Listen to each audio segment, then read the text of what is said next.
Сәлем достар, сіздермен шоу-бизнес арнасы. Маған тіркеліп, қазақша контентті қолдап, видеоны соңына дейін қараңыздар. Сұхбат үшін гонорар. Телебағдарлама журналистерге сұхбат беру үшін әншілердің гонорарлары бар болып шықты.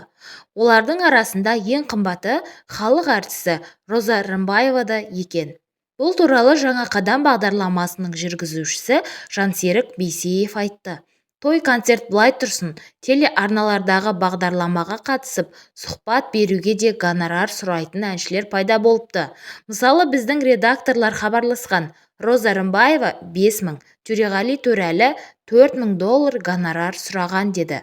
Оның айтуынша, өзге әншілерден Нұрболат Абдуллин $2,000, Қанай 800 мың теңге, Заңғар Нұртас 700 мың, Диета KZ тобы 500 мың теңге гонорар сұраған. Және халық жағынан олардан не сұрайсыңдар, итке де керегі жоқ.